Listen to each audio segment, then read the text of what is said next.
So I'm just going to give one more minute, I think, Michelle and Danielle, No and then we might worries. kick it off. So for people that have Fantastic. been here on time and some people even early, so we're really respectful of that. I think we've got a lot of things to get through, so we want to maximise our hour together today. So just one more Absolutely. minute. I can see a few more people joining, and then I'll kick off proceedings. Awesome. And for those who haven't popped a hello in the chat, please do so. And yes, Gwen, it is late for me here. It's about 10 o'clock at night, but you guys are worth staying up for. So happy to be here with you. And after this, I'll be straight off to bed. So it's great to be here with you. Keep popping in, guys. Where are you joining us from? Anything you're hoping out of today's session to learn so we can tailor some of the content as we go for you. Hey, Monica, welcome from Melbourne. Lenora, hi, great to have you with us. Christopher, glad you're looking forward to the session. Keep popping in if you haven't in chat yet. And if you are able to turn on your cameras, we'll take you wherever you are, whatever state you're in. But it's lovely to be able to get that feedback as we're going, if things are making sense or we're making your forehead frown in confusion, so we know to get clearer on things for you. Yeah, and again, that first name, last name would be great in your name. So right mouse click and you can change that. Which would be great. And David, your shorts are just fine. I did think about putting my pajama bottoms I was on about to before say, I start, but you'll be pleased I did stay in my jeans at least for you, just so nobody is concentrating on the wrong thing during the session. All right, look, it is 5 past, so I might kick off. I think we'll continue to allow people to join the meeting, but for those that have come on time, let's get things going. So for those of you that don't know me, I'm Andrea Marlin. I'm the National Solutions and Consulting Services Manager with Drake International.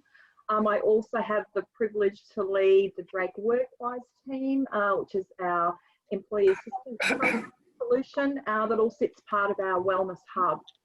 So well-being is really ultimately about feeling happy, fulfilled, functioning effectively as we navigate sort of the highs and lows that are an inevitable part of work and our family life. And so today, I think really well-being has really been amplified by that dreaded C word, COVID-19. I'll just mention it twice today and then we'll try and leave it alone. So many of us are working from home. We're feeling perhaps more isolated, overwhelmed, and really uncertain perhaps about our future at work. So our ability to thrive has really been reduced. And it's obviously such an important topic that so many of you have given your precious time to come today, and indeed in that lunch window. So as well as that sort of heart feeling about well-being, there are some hard statistics around the impact that can have on individuals and on organisations. So studies have actually found that people, when they have higher levels of well-being, wait for it, they are 125% less likely to burn out. That's a significant statistic that always I keep front of mind when working with clients around these type of solutions.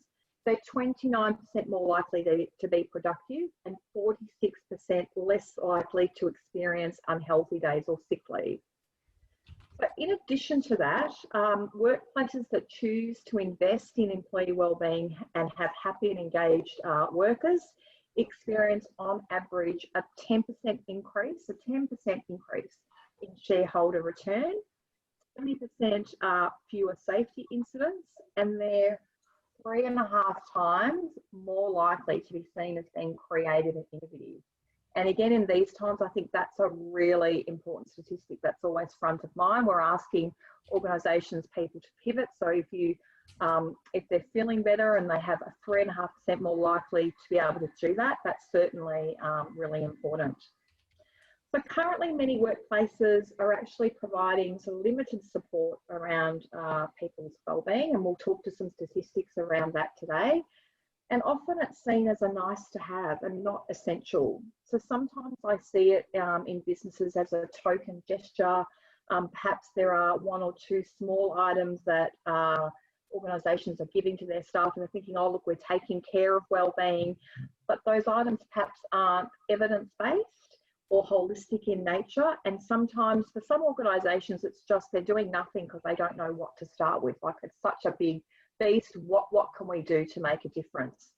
So I'm excited about today because there are some really small things that you can do that have huge impact that the data has shown us. So you'll really value those insights that you'll get later today.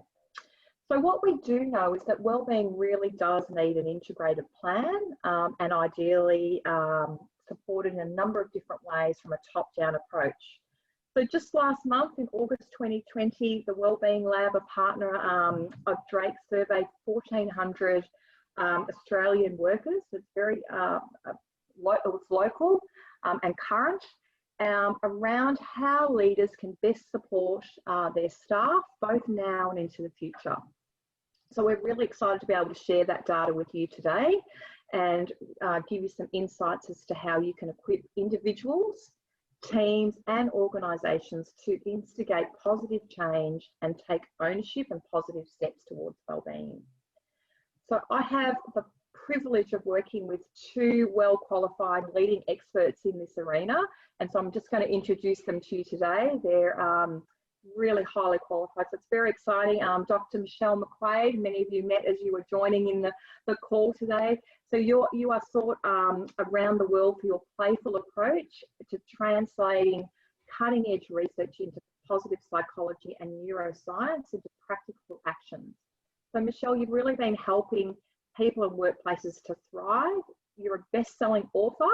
I think you've got over 25 years of global leadership supporting organisations of all sizes. You've worked with boards, you've worked with leadership teams, you've worked with managers and employees to really help them move beyond their fears, improve their resilience and wellbeing, and build authentic and productive connections so they can do the best work of their lives. Isn't that what we want of all people? And I think you were saying before you joined, you were doing a change workshop today on tiny habits. So, you know, you're living and breathing this work every day. So we're so grateful to have you. And I know you are trusted by world's leading researchers, including Professors Carol Dweck, Angela Duckworth, Adam Grant, Kim Cameron, just to name a few, to share their findings. So you host over the widely acclaimed, also Making Positive Psychology Work podcast. So if you haven't subscribed to that, I suggest you do. There's always some great tips in that every week. And you're an honorary fellow of Melbourne University's Graduate School of Education. So many things that you do, including writing a blog. So it's just, we could go on and on forever, couldn't we, Michelle? But let's we could. I think we'll move on. We do a lot. We just do a lot. To introduce Danielle Jacobs. So Danielle, you and I have been working together for a little while now. You're a registered psychologist. You're the co-founder of the Wellbeing Lab, the co-creator of the PERMA Wellbeing Survey that we're going to share with people today, and a habit specialist. So I've had the privilege of having some insights with you around that as well. So hopefully you'll share some of that today too, because it's just fascinating. I know you spend your time using evidence-based or organisational scholarship and positive psychology practices within businesses across the country. So like Michelle, you've worked with businesses small and large, like up to 900 million. You're working with boards, you're working with individuals, so really making an impact at all levels of an organisation. So I'm sure you'll get some fantastic insights today. As we've said before, if you wouldn't mind muting your microphones if you haven't done so already. Cameras on. We'd love to make this workshop interactive. As Michelle said, if we can see you frowning, we'll know to move on too much, or you'd like some more of that. So that really helps us. And again, first name and last name, if you could right mouse click and change that for us so that if you are interacting with us on the chat, we know who we're actually speaking to.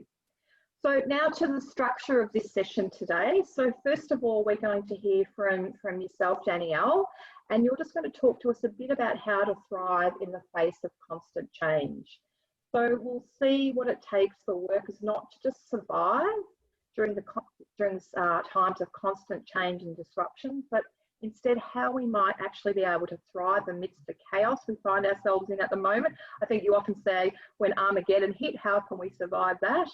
And how it really impacts workers' well-being, but also their performance, really critical. Then Michelle, we'll hand over to you, and I think you're going to talk to us about how leaders can support well-being and performance in uncertain times. So you'll take a deeper dive into what the survey data is really showing us about why traditional leadership is perhaps broken and what we can do like little things that we can actually do to really fix it. The biggest opportunity leaders have to lead their teams to thrive, and one thing leaders could do to make the most difference for them and their team. So I can't wait to hear about that. And then finally, I'll ask some questions of Danielle and Michelle just to get the discussion going, and they'll provide some further insights to the survey data, but we'll also happily take questions from the floor. Feel free to pop them in the chat box throughout the session. I'll certainly moderate those as well, but we'll definitely go to those at the end of the session. So I'm going to hand over to you now, Danielle. It's probably enough from me. Excellent. Thank you so much for that lovely introduction, Andrea. And I'm going to start off with a very quick apology for all the beeping. Lesson learned. I'm too afraid to break the system now with 100 people online. Otherwise, I would exit this and go switch off the notifications when people are coming in. So my sincere apologies for the beeping in the background. If you could just bear with us. We just don't want to break anything given the number of you that are online. But to Andrea's point, just a huge thank you for taking the time out of your day to join us to discuss this topic. We know that you guys are working longer and harder, and it's an absolute privilege to have an hour of your time to spend talking about this. So we really hope that you are able to take some practical tools and tips and information from our time together that helps you feel good and do well as those around you. So I'm going to share some of the highlights from our research, and I'm going to start sharing some information about what we know about how Australians are doing in terms of wellbeing. We've been in the lucky position to be out in market 3 times in the last 12 months to get a sense of Australian workers' wellbeing and how it's changed over that time.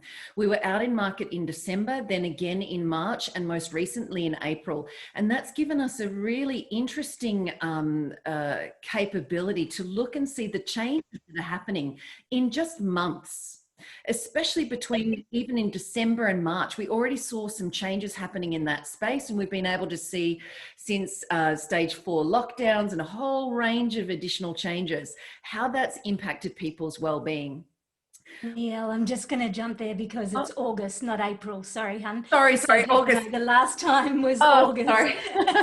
Just because, you know, lots happened between April and now.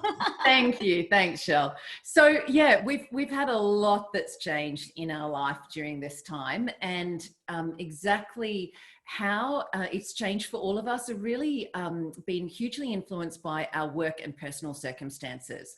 When we're talking about state of well-being, we're talking about this idea of thriving and struggle and how the two are sitting together. And when we're talking about well-being, we're talking in a nutshell about feeling good and doing well. So you're going to see this state of well-being referred to quite a lot in our workshop today. And I just wanted to spend some time explaining this to you so that you understand where the color coding and how this quadrant really kind of shows up in our research. You can see in the top right-hand corner, people who are experiencing high levels of thriving but low levels of struggle are, we call consistently thriving. That's how these people are experiencing the world. To the left-hand side of this, you've got people who are identifying as living well despite struggles. So they are experiencing high levels of struggle, but they're also importantly doing really well. If we drop down to the bottom 2 quadrants, the people who are really struggling on the left-hand side in red, and these are people who are really being stretched by the circumstances that they find themselves in. They're experiencing high amounts of struggle and they're not feeling great. But on the right-hand side, you see people who are not feeling bad, but just getting by. Now, interestingly, these people are not experiencing huge levels of thriving, but they're also not particularly being challenged by their environment at that time. So a key takeout is that you can thrive despite high levels of struggle. You can also feel pretty average despite low levels of struggle. And we all experience all of these levels of states of well-being at various times. So we shift around, and movement is absolutely okay. When we move around, just to bear in mind, when we drop into a state like really struggling, if we're there in an acute sense and we're dropping in because of a particular something that's happened in our life, that feels very different and has very different impacts on us than when that is a chronic state of really struggling. So bear in mind, we are all of these things at various times, depending on what's happening and how much effort we're putting into managing our circumstances and using the tools and resources and support that we have available. And that acute is very different to chronic. So what I'm going to show you now is the research result, the distribution of Australian workers when we went out to market in December 2019. So this is the distribution of Australian workers based on their state of well-being.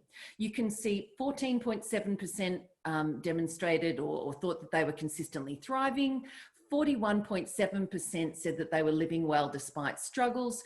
34% not feeling bad but just getting by, 9.5% really struggling. So that was the state of well-being for Australian workers in December. When we went back out in March, we saw changes already. Those that were consistently thriving had dropped to 10.7, slight increase in those who identified as living well despite struggles. We interestingly saw a drop in the people who were really struggling and an increase in the people who identified as not feeling bad but just getting by. And most recently, when we just went out, we saw more change. Now, I think it's particularly interesting if you line up the top right-hand quadrant, the 19 data with the 2020 data that we've just collected, so that you can compare and contrast this difference. But you can see if you look at consistently thriving, that result is that's halved in that period. So we've had this sense of fragility to people's sense of well-being, those people who are sitting in the consistently thriving category. The living well despite struggle group looks pretty similar. So it's gone from 41.7% in December, 42.1% most recently. So it's pretty stable. Same with really struggling. It's dropped a bit from December down to 8.1, but there's been a substantial increase in those that are not feeling bad, but just getting by. So some key takeouts from these images: well-being moves based on the circumstances, based on the effort that's going in, and based on key levers, which we're going to be discussing today. That movement is okay. We need to recognize it and understand that well-being is not a sort of linear journey, and that it's possible to feel good and do really well despite challenges, despite significant challenges. Now, what you're looking at on the screen now on the topic of challenges are the top 3 struggles at work that we found from our participants. These were the things that were causing them the most stretch at the time of the research. You can see out by a mile is the mental health as a top struggle for people in orange, not particularly surprising to many of us. Then we've got my physical health in dark blue. We've got in pink, we've got dealing with colleagues, in grey, managing money at home, and in turquoise, changes at work.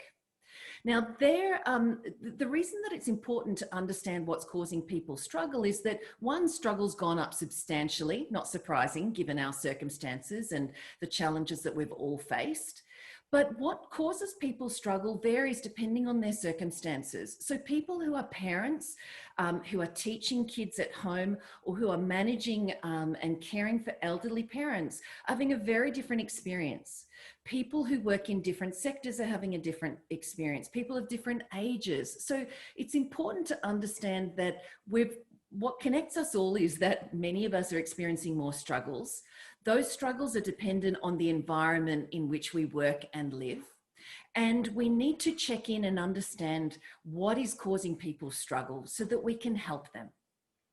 Now, we know that the more people talk about struggle, the more they get that struggle on the table, the better they are able to manage their well-being on almost every front. Now, what we see in the graphs down the bottom is that worryingly only 16.6% of the people surveyed felt consistently comfortable in sharing their struggles.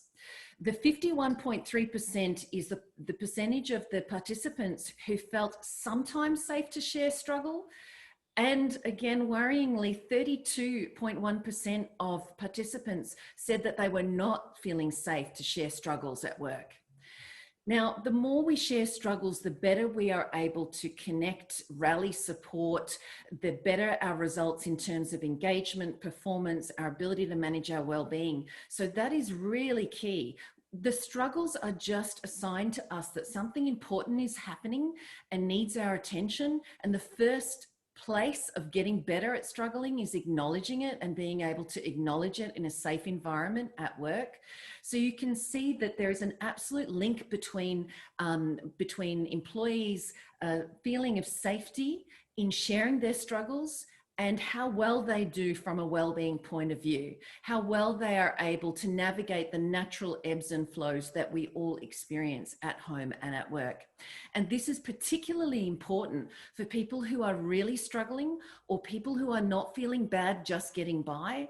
They would benefit most from being able to share their struggles, but the research has shown that they are unfortunately the group who feels least comfortable sharing their struggles. So key takeouts, we are all struggling with different things. The struggle is important to acknowledge, and it's important to understand that what causes a struggle is different depending on who we are and the circumstances that we're dealing with. Any way you look at it, getting struggle on the table at work and at home helps people manage the difficulties that are in front of them, and it helps them spend more time feeling good and doing well. Especially for those that are not feeling bad but just getting by, or who are really struggling with their circumstances, this is particularly important. What you're seeing at the top of the screen here is, again, this is color-coded based on the quadrants that we showed you up front. So the green bar graphs stand for those workers who identified as consistently thriving. The light blue are the workers who identified as living well despite struggles. The red is workers who are really struggling, and the dark blue are workers who are not feeling bad but just getting by. Really importantly, what we see here is that workers who've reported that they are consistently thriving or living well despite struggles are statistically more likely to report higher job satisfaction, performance, and commitment. Now, these are key measures that organisations are looking at through a whole range of pulse surveys, employee engagement surveys. These are key measures that organisations and boards look for. So you can see there's an absolute pattern when individuals resonate with the experience of consistently thriving or living well despite struggles, they're getting that higher experience and more satisfaction, more stronger performance, more commitment across the board. We see that kind of mirror image reflected again in the graphs below. Now, these are what we call wellbeing amplifiers. These are your leverage points to help people improve wellbeing. Now, the first graph refers to people's ability to manage their own well-being. So well-being ability. The second piece is about the motivation to turn those tools and resources into action, to actually mobilize that knowledge. And the third graph is about psychological safety. It's about feeling safe to turn up and experiment and potentially fail with applying these tools and techniques. So the wellbeing ability, wellbeing motivation, and psychological safety are really important levers for individuals and for organizations and teams to improve workplace wellbeing. Again, you see that same pattern where workers who are consistently thriving, living well despite struggles, have higher levels of ability, motivation, psychological safety when it comes to well-being. So you see a similar pattern happening there. What you're looking at on the top of the screen are trends in wellbeing workplace supports over the last couple of years. There's some interesting things happening here. So you've got a decrease, you can see in the first bar graphs, decrease in flu shots, fitness, those types of supports, which were particularly popular a couple of years ago. You've had an upswing in mental health first aid, which I'm sure many of you would have seen in your workplace. You've got a slight upswing in wellbeing workshops. There was a slight dip, but now an upswing again in wellbeing coaching. EAP has been pretty static over the course of the last couple of years. And a bit concerningly, you've got an increase in the amount of workplaces doing nothing. So we know that workers who are really struggling or not feeling bad, which account for a large, group of our population, they are far more likely to have no workplace support available. So we need a variety of workplace supports, and it's really important, particularly for those people who are below that line, that really struggling or not feeling bad, but just getting by. We see EAP as being really popular and the most provided form of support. But EAP tends to, it is a really critical part of wellbeing support, but just because of the nature of the way that EAP is used, it's often more reactive than proactive. So it's really important to understand that that is an important piece, but by no means the solution on its own to supporting workplace wellbeing. And wellbeing coaching is one of the lesser provided forms of support, but we know from the research it is highly effective in improving wellbeing ability, which again helps people spend more time either consistently thriving or feeling living well despite struggles. What you see in the bottom graph here is the state of wellbeing by workplace support. The nutshell takeaway from this is that workers who are consistently thriving, living well despite struggles, are more likely to be provided with a diversity of support. So what we know from this research is that we need to provide people with multiple channels and multiple entry points that allow them to proactively invest and manage their well-being in a way that is meaningful for them. And a very simplistic example, even with the most evidence-based, science-proven well-being interventions like meditation, there is decades of research on the profound impact that meditation has on people. But unfortunately, a large percentage of our population would rather receive a fairly substantial electric shock than engage in meditation. So if meditation is you're relying on that as the way to improve people's well-being, it's just an example that will work for some people. There is profound evidence behind it, but it's not going to work for everyone. So even the best interventions will only work for some of the people some of the time. So we need a diversity to cater to the diverse workplaces that we work in and the different individuals and how they want to show up, how they want to invest in their well-being.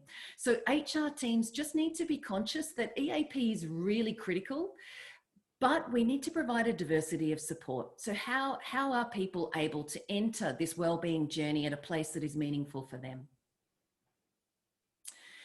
One of our greatest advantages right now is a positive and engaged brain. It allows us to move really quickly. If you think about what COVID has done to us, if we think about the word agile and how much that word was used pre-2019, it's almost laughable because now it's just been tested in a whole nother way. Now agile means you're literally changing your business and your workers are changing the way from top down, the way that they're showing up to work within a week or weeks. So agile, that term and challenge and change has taken on a whole new meaning in 2020. So what helps us step up to the plate and do incredible things and be innovative and engaged and perform and feel good is this well-being piece. It is really a critical piece to how we show up. Now, on that note, I'm just going to pass on to my colleague, Michelle, who's going to be talking about leadership support, well-being and performance. Thanks, Danielle. So I think Danielle has used the research to paint an important picture for us about exactly why does wellbeing matter for the bottom line of workplaces. I often say you can look at all the data, but probably all we really need to do is check in with ourselves. And you take a moment and think about when you feel like you're thriving, even if it's despite struggle, and how you show up at work on those days, what you're able to achieve, how engaged and committed you feel, versus those days where perhaps the thriving levels are a little low, even regardless of the level of struggle and the way that impacts how you work.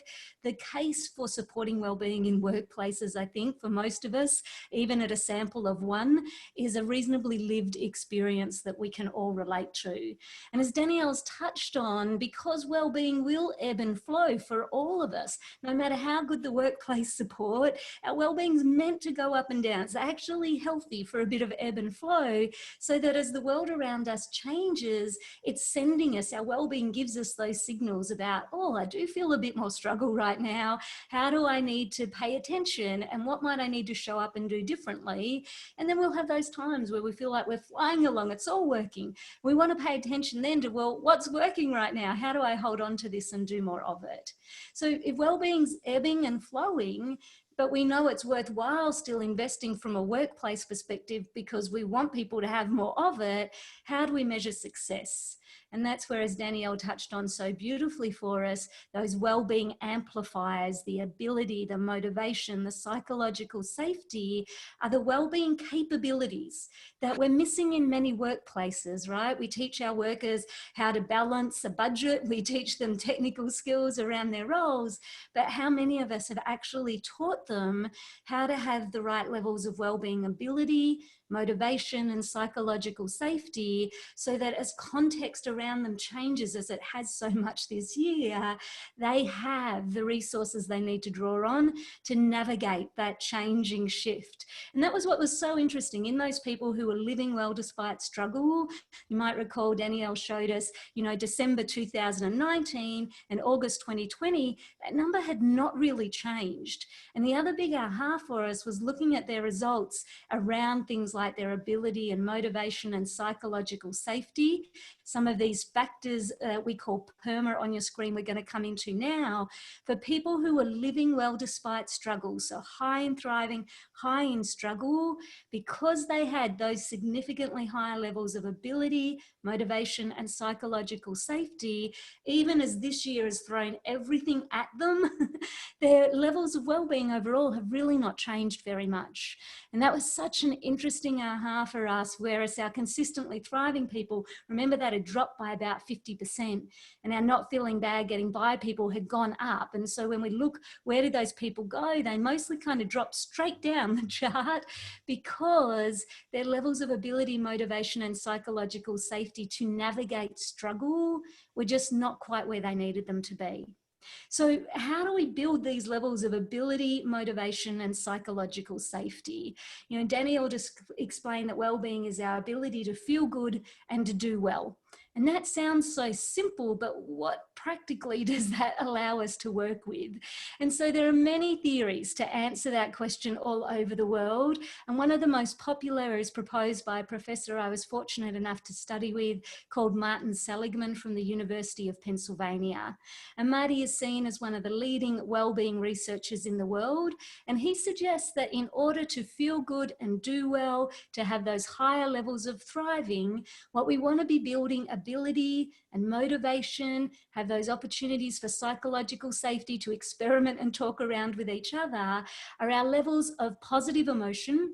And in here we talk both about the positive and the negative emotions, or we like to think about them as the comfortable and the uncomfortable ones, because they all matter. So emotions being a big part of it. But I think often, and particularly right now, what we underestimate is just how important the positive, heartfelt emotions are, like joy, awe, pride, amusement. They're kind of the protective factors, the hygiene factors of our well-being.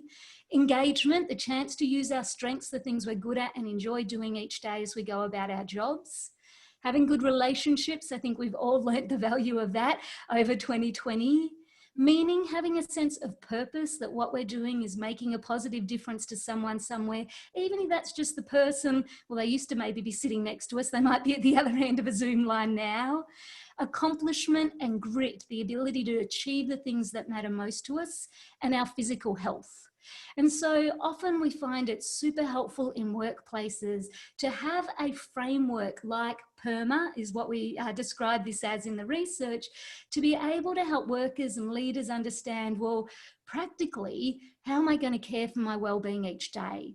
Now, we're not suggesting that PERMA is the only framework to use. There are other great ones out there as well. But whatever you do, part of the challenge here to improve ability, motivation, psychological safety is to create a common language of well-being in your organisation. And we find PERMA is a really easy way to do that. People can remember it. You can pop almost any evidence-based wellbeing intervention under one of these pillars and you can measure them. So they're almost like a bit of a gauge for you, a dashboard, to see quite where you might invest wellbeing efforts. So if we go to the next slide, Danielle, as we're measuring that, it is really important that we think about how those factors are working at an individual level, a team level, and an organisational level. And so in this top chart, that's what we did in Australia, was to measure, well, how are individual workers doing? What's the aggregate for them on these different factors? How are teams doing? How do people feel their teams are doing? And how are organisations doing? So the pink bars you can see there are the individuals. And generally, most Australian workers are sitting around about the 7 out of 10 mark, which is the norm for many of these factors. The good news is most of us are wired to have reasonably healthy levels of well-being. A 7 out of 10 tends to be the norm, and that will go up about 10%. So you might see people moving up to 8. It will drop about 10%. We can see people dropping down to 6, but all of that is fairly normal and healthy. It's where we're dropping lower than 6 consistently that we start to worry, quite how are people doing here? And if we've got above 8, then that's great. But honestly, if you had 10 consistently, I'd be worried that your people were disconnected from reality or lying to you because they don't feel safe to tell you how they're really doing.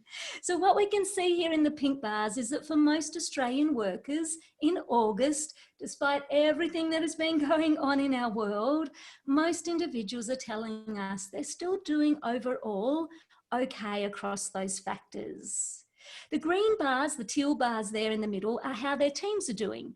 And we see this in a lot of the research in organisations that we do, that often our teams are our life raft for wellbeing. They kind of keep us buoyed, yeah? So they'll either be about on par with us individually, or they might be a little above. Interestingly though, but perhaps not surprisingly given the challenges that COVID has brought to workplaces, the one place we can see here individuals are struggling a bit more is around relationships. And I think we've all felt the pain of that this year with the challenges of being more physically distanced from each other. And then the purple bar is the organisation. And you can notice here that, again, the organisation tends to be a bit lower on most things. Here again, particularly around relationships and meaning. And so we often find this, that despite organisations wanting to look after their people's wellbeing, investing in wellbeing with all those different tools that Danielle spoke about, unintentionally organisations often undermine how people are going. We worked with a government department in Victoria for quite a long time, measuring wellbeing in their people, and it was an environmental department, and so as you might imagine, people joined that organisation for the sense of meaning and purpose and wanting to make a difference. And so when we were measuring these factors in their organisation, we started to notice after a while that if meaning went down, everything went down, because this was one of the drivers for them of well-being. Danielle mentioned before, different people will have different needs, and while all of these PERMA factors matter, you generally will find some are particularly important in different organisations or cultures than others. And so we were able to then start tying, well, when were they going down and why was it going down in meaning? That often what was happening is if changes in strategy or budget cuts were coming in, the way those things were being communicated at an organisational level was perhaps being done in a way that didn't take into account people's sense of meaning and purpose in their jobs and the threat that those changes in strategy or budgets cuts might feel they pose to that sense of meaning and purpose. And so by measuring wellbeing in this way across the system, that organisation was able to start thinking about, okay, well, when we communicate, we need to address meaning and purpose if we don't want to see wellbeing kind of take this dramatic dive after major announcements in our organisation. So again, think about these as gauges, individual gauges, team gauges, organisational gauges for how do we care for well-being. Below that, we have what we call the self-determination nutrients in your workplace. This is really a measure of your culture, and particularly your culture around 3 important psychological needs that every single one of us has, based on what the research, not just by us, but more than 35 years of people all over the world has found. And so again, here we're back to those consistently thriving people in the green bars, the living well despite struggle in the light blue bars, the dark blue bars just getting by, and our red bars who are really struggling. And what you can see here again is that when we're creating organisational cultures that support people's need for autonomy, a sense of choice and freedom in how they're going about their work, their relatedness, you can think about this as belonging, their sense of connection to each other, and competence. They feel like they can do their jobs, they can make progress towards the things that are important to them. We're much more likely to be creating cultures where people feel like they are thriving. We're doing some work at the moment with another organisation who is on the front line of a lot of what is going on in our communities right now. And because they feel so stretched right now, and they feel like they are lacking the support around autonomy in particular, we definitely see the impact that that is having on their well-being. And so having that information helps us work with their leaders around how do we create freedom of choice wherever we're able to right now with the pressures and the demands that have come onto this workplace system, so that we can support people's psychological needs and not be at risk of burning them out in the process of doing what we need them to do. Danielle, if we go to the next slide.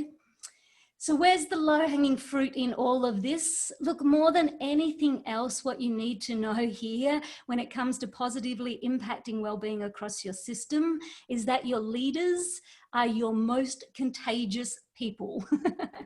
And so good or bad, what your leaders do will be spreading well-being or draining well-being across your workplace. So this first chart is showing you those PERMA pillars again.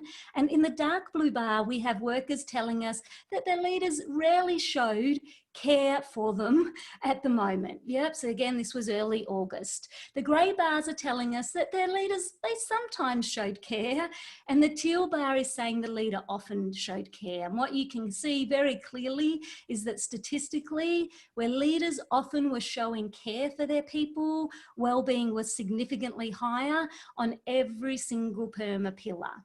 If we go to the next bar, graph just below that, Danielle, what seemed to be happening where leaders were showing care, we also measured things like compassion and appreciation. The picture looks the same for all these 3 factors, was that it seemed to be particularly buffering people right now with everything that they have coming at them in the world.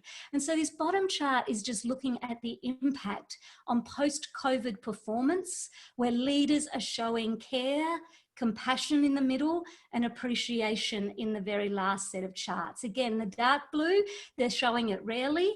The grey, they're showing it sometimes. We can see not a huge impact there on productivity, but in the teal bar where leaders are doing it often, we see again statistically a significant increase in productivity. Now, the challenge with this is often, again, we haven't trained our leaders necessarily how to show care, compassion, and appreciation for their people.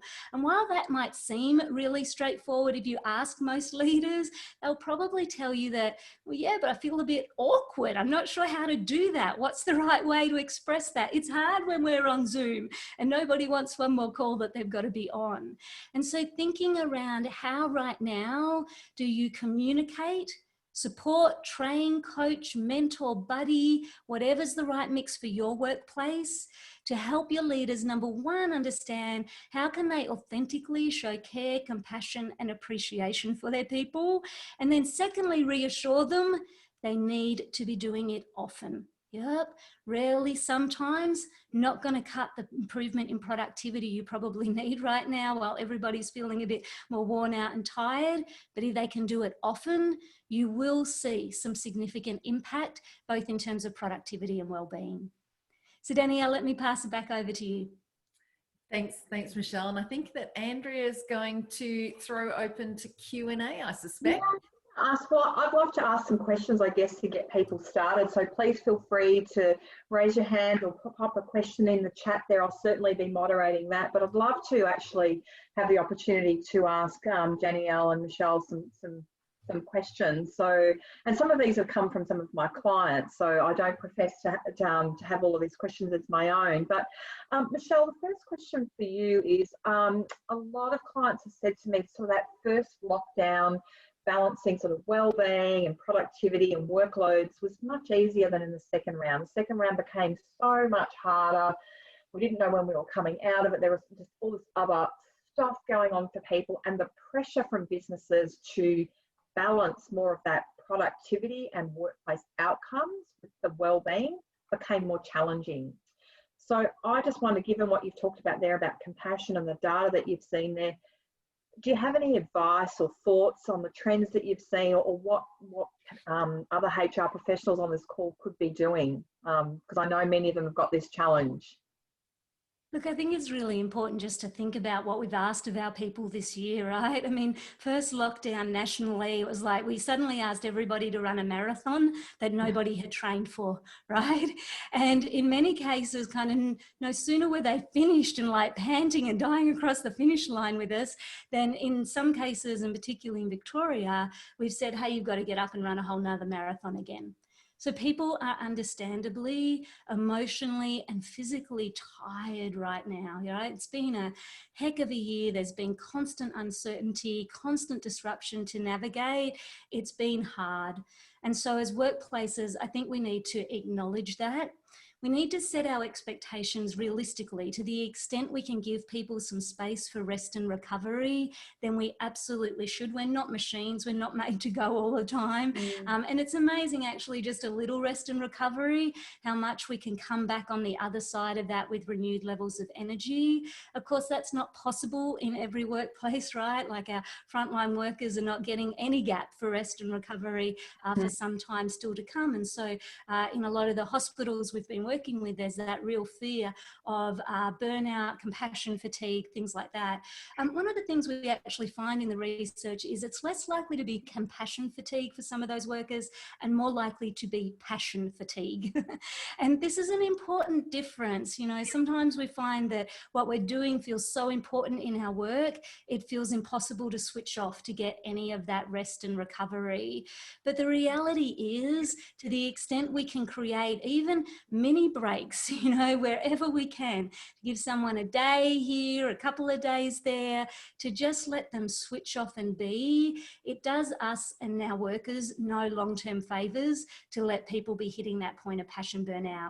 The last one I'll say is just to normalize struggle. That's probably been our biggest aha, both out of the data we've just gathered, but the work we've done in organizations with this data the last few years, is just to let people know we can still be well and be struggling. To Danielle's point earlier, struggle is just our body's way of letting us know something needs attention and maybe we need some different actions here. And so I think, you know, one of the most popular sessions we've been running in workplaces the last few months is teaching people the steps of navigating struggle. And it's very simple. It's helping people understand to spot the signals of struggle. What's my body telling me? To sit with self-compassion, knowing that it's okay to be struggling, right? Instead of that self-criticism and beating ourselves up, get back out there, do more. The research shows that that's actually a very short-term effective way versus the long-term commitment we have when we sit with self-compassion. And then just finding the small step forward. I think sometimes when we're struggling, it feels so big and we don't know where to start. And actually, we just need the small positive steps to keep moving forward. Fantastic. Thank you so much for those insights. Really so important. Danielle, my next question is for you. And I guess I'm interested in what you've seen with clients you've been working with in terms of what do you think what are the most common challenges in terms of supporting staff around their well-being? Yeah, thanks, Andrea. Yeah, any insights around that? Yeah. Yeah, I think probably at the top of my list would be increased workloads. I think people are working on a good day 10 to 20% longer, and so they're stretched. And the way that I think about it is that all the full stops in the day have gone, and there's just commas everywhere. There's no official start and end to the day, and everything's moving into everything else. There's no break between starting the day, meeting to meeting. And so there's just, to Michelle's point, this our ability to stop and recover, and even just moment to moment, and to think about what we need in a moment and how we want to show up for the next moment has really been stretched. And so I think in a way we need to slow down in order to speed up again. I think that those commas in the day and the extension of everyone's day, the lack of separation between work and home, the lack of bookends, if you like, has made it really challenging for people to manage their well-being. So many people had spent a long time developing well-being habits that were working quite well. And then because of the change in circumstances, all of those got turned on their head. So all of the prompts that we would have had to walk to the train station, to stop and take a break, because we would have had to have walked to a meeting, they all got, for many of us, stripped away. And so we almost have to re-engineer them into our world and very deliberately put full stops, put well-being full stops where we need them. And I think that that will help people with the sustainability of their approach to this. To Michelle's point earlier, I think that it's unnecessarily and unintentionally, some people's heightened anxiety has been caused because they've been thinking that this is going to end anytime soon, and they were just holding on until they got to a magic point where everything would be okay after that. But this is not a sprint, this is a marathon, and the things that the skills and approaches we need have to see us through for quite some time. So if we slow down so that we can speed up and think about putting those well-being full stops and bookends in our day, and to Michelle's point, upskill, experience success, improved confidence with our ability to retool. I think about us like a builder with a tool belt. You know, the hammer was fine last week, but then we woke up on Monday and the hammer just doesn't feel like it's working, and now we need a wrench. And by the end of the week, we need a spanner. It's nothing against a hammer or a wrench. It's just that that cycle is moving really quickly because our environment is changing much more rapidly. So I think, just to Michelle's point, giving people the space to retool, and that doesn't mean that they're going backwards, nor does the experience of struggle. The retooling is a really important part of it. And then stepping back up and understanding that those signals are just a sign that something's happening that needs our attention. So I think the increased working hours, lack of full stops, the fatigue, and this idea of should we just keep working through, or should we just take moments to kind of reclaim our well-being? Reclaim it would be my advice.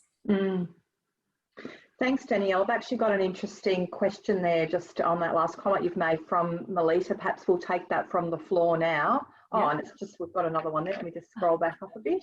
Sure. So Melita was just saying, in Victoria especially, have we reached the point of diminishing returns with productivity after 6 months of lockdown and working from home? Yeah, and this is where Michelle, I don't know whether you wanted to jump in, or I can just say a couple of things. I think that people have very different experiences working from home. Some people are living their best life, wearing elasticized pants, hanging out with their pets, and they're loving it, right? There are a whole bunch of people who are really struggling. And the experience when you're home alone, or when you are trying to work a full-time job while teaching 4 children in a household, that's very different. So I think it's a personalized experience. For some people, absolutely, the isolation, loneliness is impacting their productivity, their sense of well-being. For others, they've come to an arrangement where they're actually managing quite well. So I think we know that our research was showing that those that have maintained a physical connection to the workplace have been managing particularly well, and the more they've had that physical connection to the workplace, the better they've felt. So I think that transition to a new normal is really important in consideration, but also bearing in mind people are having vastly different experiences. Yeah, fantastic. I think I just add to that too, Yeah, just to note please. that in the research, remember again, those light blue people who are living well despite struggle, we've actually seen pretty consistent performance and well-being for those people from December last year to March to now. So I think again, not only is for some of us working at home a better experience than for others, it comes back to what are our levels of ability, motivation, psychological safety to navigate what's unfolding in front of us. And what we see for some workers is there is not that law of diminishing return happening when they have those levels of skills to draw on. Fantastic. Michelle, while we've got you, perhaps I'll throw the next question to you. It's actually come from the floor. I'll park mine for now because we're getting great interaction there from the team on the call. In an environment where people might be feeling some guilt for still working, also struggling because workloads have almost doubled, as we've all talked about on the call, how do you best encourage team leaders to express some of that vulnerability in a safe and impactful way? Yeah, look, I think acknowledging what is happening, right? Often as leaders, we're scared to open Pandora's box, you know? It's like if we don't say it, it's not really there. And so we all know it's there, yeah? And so to the extent that leaders are willing to be vulnerable around this, but other issues that may come up for us in workplaces, and to just acknowledge, hey, this is a hard situation, yeah? I feel it's hard, I'm sure you feel it's hard, and let's just give some permission for that. This starts to get a lot easier when we've given permission in workplaces for struggle generally. And this is where, again, one of the most powerful things I think you can do right now, besides helping leaders show care, compassion, and appreciation, is just to normalize struggle, not as a sign of failure, not as a sign that we're breaking, but a sign that something important to us is happening and it needs our attention. So this feeling of guilt, this feeling of, oh my goodness, but I've got double the workload and how am I going to keep up? We need safe spaces. To Danielle's point about only 2 out of 10 of us feel safe to talk about these things at work right now. We need leaders to help create safe spaces for us to have these conversations. One of the easiest ways we find to teach this in workplaces is using what we call a learning loop, where leaders can make space at the top of their team meetings or the back of them or in one-on-ones and just ask people like, how are you doing right now? What's working well when it comes to your well-being or your work or anything else? Where are we struggling so that we're normalizing the struggle? What are we learning? And from what we're learning, how do we want to go forward? So these 5 very simple questions, just how are you going? What's working well? Because even in our worst moments, there'll be tiny fragments working and we want to acknowledge those because they're often the strengths we've got to build forward on. Where are we struggling? And not be afraid to talk about the struggle. What are we learning from all of this? Because that's the point of struggle, is learning and growth. And then how do we go forward from here? And the more we normalize those kind of conversations, the easier it gets to start talking about these things. Fantastic. Thank you, Michelle. Now, it is just on the hour, so I do recognise people may need to jump off to other meetings or go and have lunch. If you'd like to stay on, we're happy to continue the conversation because I'm certainly enjoying it. But as a follow-up, you will receive a copy of the report, you will receive a copy of the recording and an opportunity to connect with the Drake Wellness Hub to have a 20-minute strategy review of perhaps the wellbeing strategies you're putting in place or what you might think about doing or what's working or what isn't working. So we'd love to reconnect with you after this call. So please feel free to jump off if you need to now. But I think there was a question from Patrick. Patrick, you and I actually know each other, and I'm really keen. Your question was, are there any tips that you have that we could share for people working overseas when you've got team members in other countries?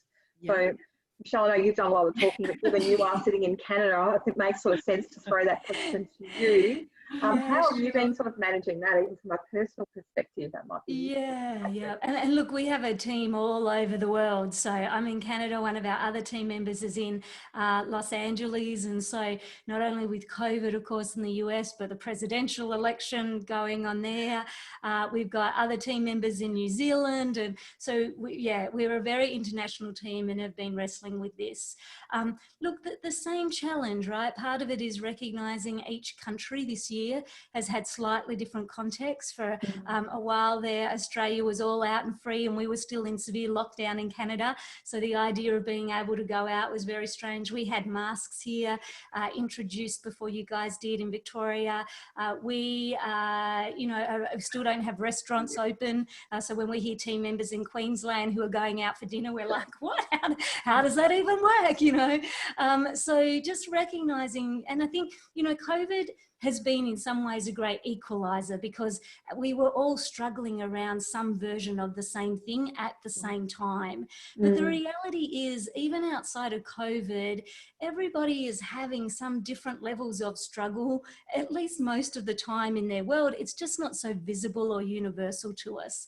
And so again, I think this brings us back to compassion, to be making spaces, instead of assuming we know what life looks like for each other, whether we're in the office or we're working remotely, COVID's happening, COVID's not happening, and just be having those check-ins, like, how are you doing? What's working well? Where are you struggling? What are we all learning from this?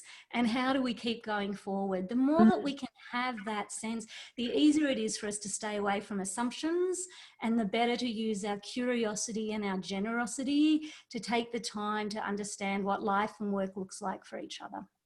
Fantastic. I would just, Andrea, I'd just quickly add to Shell's point is that, excuse me, that cycle's changing really rapidly, because to my point earlier, we can be traveling along and we're doing quite well for quite some time, and then on Friday we're fine, and then on Monday we wake up and we're in a very different headspace, and all of a sudden we're feeling isolated and unloved and disconnected, and so I think that there's no one right recipe for your workplace, but just bear in mind that that cycle of change happens really regularly. So I would check in with your team and ask them how regularly, you want to be having those conversations and checking in. You don't want to be oppressive in the conversation, but also just the recognition that I think probably much more so than pre-COVID, the cycling is changing, because our world is changing. In 1 week, we're allowed, a whole bunch of restrictions have been in place. Now a whole bunch have been released, where now kids are at school, now they're back. And so there's just a lot of moving pieces. And I think just regular check-ins allow people, to Shell's point, to stay on top of that, openly talk about struggle, and just not to sort of demonize it as in any way conveying that anyone's breaking or that something's gone wrong. That is an intervention in itself. The other thing is that those conversations, these workshops, every email, every phone call is an intervention. You don't need to call a professional. You are either leaving that person better than you found them or not. So you've got to make every one of those count, especially because our opportunity to be in contact with people has been narrowed so significantly. This phone call, showing up, seeing your face, has the opportunity to leave me better than when I got on the call, and we need to squeeze every one of those opportunities and make them count. Absolutely, thank you. So people are starting to jump off, but I do have another question. I might direct this to you, Danielle, because you've shared, there's been so much data shared, and the research report is quite significant. I don't know if it's unrealistic to ask you sort of to give us maybe the critical things that you think we need to know, and why from this report. Like, just if you can just distill something so significant down, that would really be helpful, certainly for me. I'm sure others would find it helpful as well. Sure, thank you. Look, I think wellbeing is highly changeable. What you do makes a massive difference at the individual, team and organizational level. Because of it's linked to how we feel and how we show up, it's worth investing in and using those levers to make improvements. Stepping on the scales and intelligently managing your well-being to squeeze more of that feeling good, doing well out for all of us. I think for me, a standout was the issue of dosage or consistency in behavior, particularly when it comes to leaders.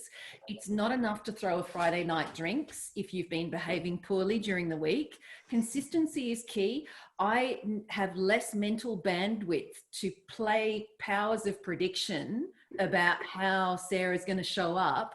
I need to know, because of our experiences, pretty predictably, that when I address struggles, this is how Sarah's going to respond. So reduce the need for that power of prediction and just behave consistently, behave positively. It counts. And I think diversity of entry points. I've come across some organizations where the CEO is hugely into yoga, for example, and now everyone's at yoga. And I love the intent with that. But like the example with the meditation, we don't want people to prefer electric shocks than the intervention that we're providing. So we just need the variety and space. And it really just matters more that people are positively and proactively investing in their well-being rather than leaving it till it's sort of a bit later down the track and it's a much more reactive thing. And by that time, you know, the wheels feel like they've fallen off. So proactive and diversity. Perfect. Elle, I don't know whether you'd add anything to that. Yeah. I would just say ditto. I think that's a great summary, mate. Well done. All right, so it's nearly 10 past. Was that one more question? Yes, I'm just going to read that out from David. I just had to scan that for a minute, so excuse me. Oh, hang on. It scrolls away. I'm just going to go back to it. Bear with me. Just while you're looking for that, Andrea, I can see another question. So how do you shift an over-reliance on EAP programs to support the team through conversations? This is a really interesting trend that we've seen since COVID. I think that actually EAP, and I used to in a previous life be an EAP provider, and it was always just puzzling to me why people weren't more proactive in accessing a free service to help them. But I just think that's the nature of, it's the nature of people's understanding about what it is. And I think there's a couple of things, an opportunity to better market it internally as a more proactive rather than reactive solution and support. But I think well-being as a bridge into escalated supports like HR, EAP, manager supports, well-being is a wonderful bridge into that. And if you've got multiple and diverse entry points, you find that people are being, in our experience, especially since COVID has kicked off, they are much more proactive in that space because they can enter at the point that they feel comfortable, they can get some wins, and then it's sort of their interest and capability and skills start spreading. And that can lead to them reaching out to support for their manager or EAP. So I think well-being as a bridge into those other escalated areas for support in a more proactive way. Fantastic. So I found David's question amongst the scroll. So David Rogers, thank you very much for your question. So I'll just read it verbatim. So as if we haven't had enough in 2020, the result of the US election will also impact Australian staff. What can we do as leaders to prepare our staff to minimise the impact of potential known struggle? So we've talked a bit about unknown struggle. This is an interesting spin on that question. So I'd be interested to throw it back to you, Michelle, in the first instance, and then Danielle, feel free to jump in. Yeah, I was talking with a US workplace about this very question today because for the US, regardless of the result, chances are they will have staff feeling incredibly torn. And I agree, David, like with everything we've already gone through this year, I still see this as a major challenge for some workplaces in particular to face before this year is done, unfortunately. So whether it's the election or it's another known struggle, perhaps you have staff cutbacks coming, you have a merger and acquisition happening, you know, there can all be all sorts of known struggles that we have. And so again, ideally we've done the work before that struggle is hitting to normalise struggle. Come back to the one thing, if you took nothing else from today that you went to try to start doing in your workplace, was normalising struggle as a way that we learn and grow and not as a failing or a sign that we were breaking. That would put you in good stead for where you're coming. But let's say you're not there yet, you can see this coming. I would start talking about struggle now in the lead up to any known struggle you might still have coming at you. Then where it's actually coming closer to the period, I would be thinking about, is there something we might offer staff? Again, a psychologically safe space where we can share some tips and tools for what happens when known struggle strikes. Again, often we find teaching people those 3 steps for navigating struggle around seeing the signals of it, sitting with self-compassion with all the emotions and the things that come up for us in struggle, and then taking small small positive steps forward. Again, just means when those feelings are hitting us, we actually feel like there is something I can do here. One of the biggest parts about struggle is it feels often overwhelming. And so often we'll try to help people just to focus on what is within their control. How do we control the controllables? So signaling up front before the struggle hits, hey guys, for some of this may be a difficult period. Let's remember we've got these skills that we can draw on whenever we're in struggle so that we can stay with what's in our control. Yep, so a little like pre-work kind of first aid training up front. And then in the moment and afterwards, just keeping again those lines of communication open. It's something like the US election, it may be very spotty which staff are feeling quite impacted and which are not.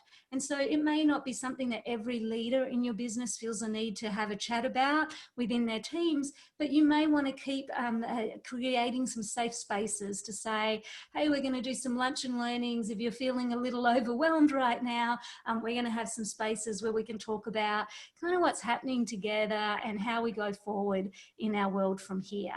So again, ideally a culture that normalizes struggle, great place to start. Secondly, pre the struggle, if you know that it's coming, just offering reminders of skills, tools that people can use, normalizing that this might be a hard period for some of us to open up that compassion. And then after the struggle has actually hit, continuing to think about the best ways to create those psychologically safe spaces for those check-ins to be happening, be they in teams or be they a bit more general across your workplace for those who are feeling like they need some more support. Fantastic. Danielle, do you have any comments to that you wanted to add? Just as an extension to Shell's comments, which I absolutely agree with, I think wherever possible, we want to teach people to skydive before we throw them out of the plane. So use the time that we have now to build the skills and the confidence so that you can retool and you can grab the hammer and grab the, you've got all this tools sorted out when you need them the most. It's very tempting when people think about what's coming up, they're sort of holding on. I think this is where people really stretch themselves. With the first lockdown, they thought, I'm just going to hold on till it ends. But then one, that you have no control over whether it ends or not, and you've often stretched yourself without looking after yourself. And so by the time you get to that point, your ability to manage your well-being is quite diminished, and that flows into everything else.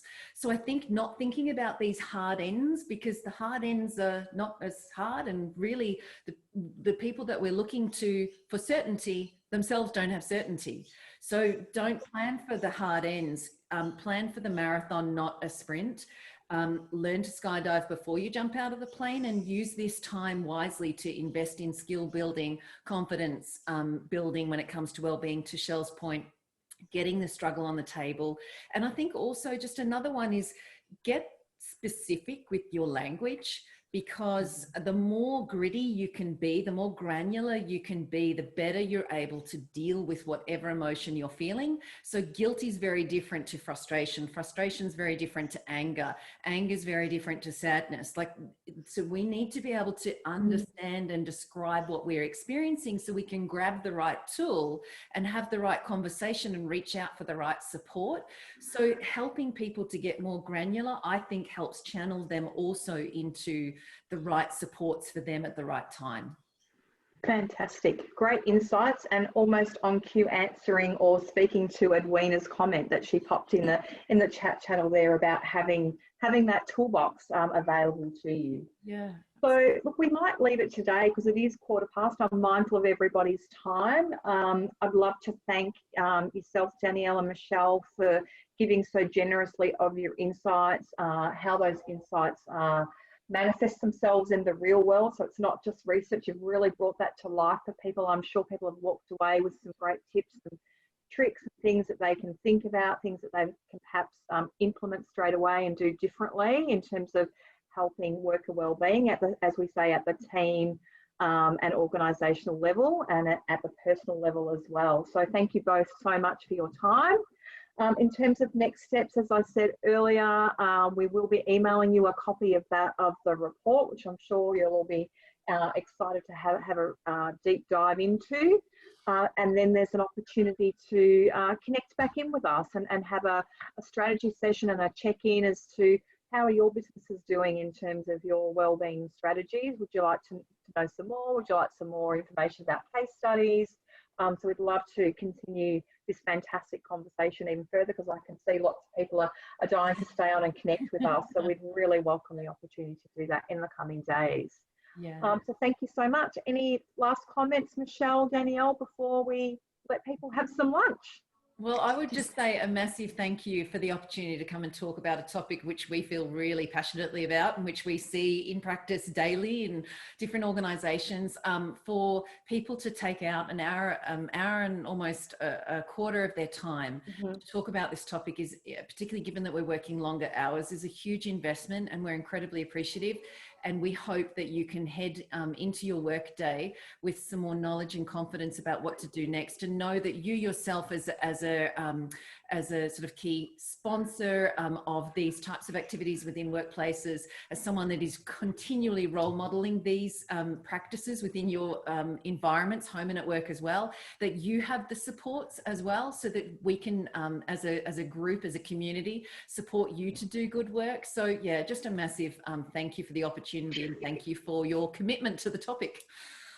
I just add thank you to Andrea, to you and the Drake Wellness Hub team for creating the space for these conversations. We're so appreciative of being able to have places that we can talk about these very important topics with at this moment in time. So thank you so much. Thank you. All right. Thanks, everyone. Thanks so much. Have a great afternoon. Bye. Stay well. Yeah.